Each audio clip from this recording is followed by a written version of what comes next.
Welcome friends, my GST મિત્રમાં હું ભૂમિ મહેતા આપ સૌનું સ્વાગત કરું છું.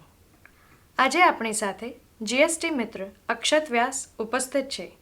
અક્ષત વ્યાસ કે જે ભારતના પ્રખ્યાત એડવોકેટ છે, the commercial tax practitioner association જામનગરના તે પ્રમુખ છે.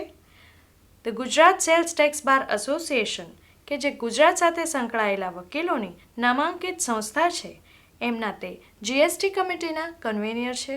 આ ઉપરાંત ટેક્સ ઉપર એમણે ઘણા પુસ્તકો લખ્યા છે, ન્યૂઝપેપરમાં આર્ટિકલ્સ આપ્યા છે.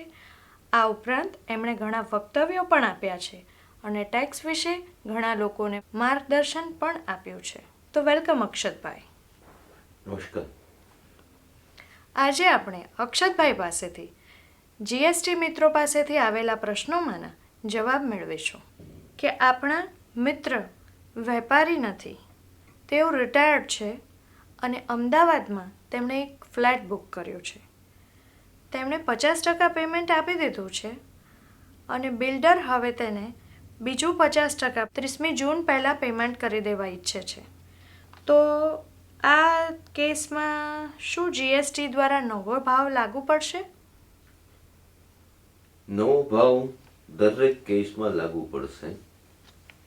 આપણા વડીલ કે જે રિટાયર્ડ છે તેમને મારે એક વસ્તુ કહેવાની કે ફ્લેટ બુક આપણા જે કોઈ પણ બિલ્ડર હોય એ બિલ્ડરને જીએસટીના કાયદા સમજાવવાનો પ્રયત્ન કરે.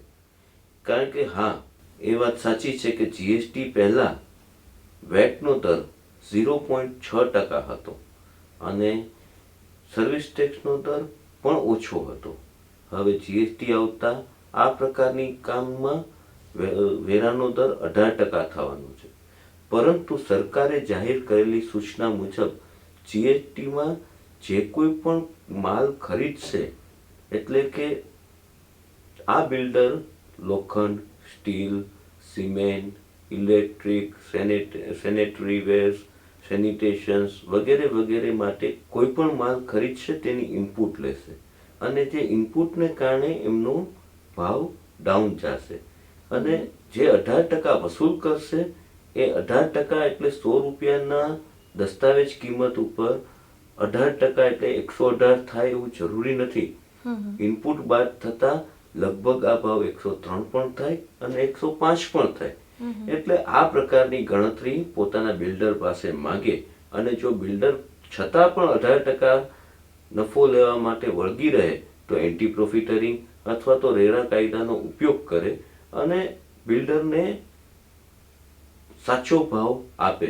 કારણ કે જીએસટી કાયદા હેઠળ કોઈ પણ ભાવ કે જે નિર્ધારણ થવાનું છે તે નવું છે, તે સાચી વાત છે.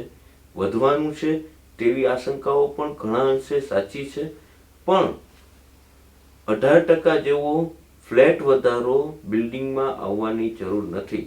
અને જો બિલ્ડિંગમાં 50% આપી દીધા હોય અને બાકીના 50% તમે 30 જૂન પહેલા આપો કે પછી આપો, પણ બિલ્ડિંગનું કામ જેટલું બાકી છે એટલા ઉપર આપની ટેક્સની જવાબદારી 18% ઉપર પણ રહેશે. એટલે આપણા બિલ્ડર ભાઈ જેણે તમને આ ફ્લેટ વેચેલ છે તેણે પણ જીએસટી સમજવાની જરૂર છે કે ખરેખર જીએસટી સપ્લાય ઉપર છે અને સપ્લાય 1 જુલાઈ પછી જેટલી થશે તેના ઉપર એમને જીએસટીની જવાબદારી આવશે. પછી પેમેન્ટ વહેલું લઈ લીધું એટલે એટલા ભાગમાં જવાબદારી નહીં આવે એ માનવું થોડું ભૂલ ભરેલું છે.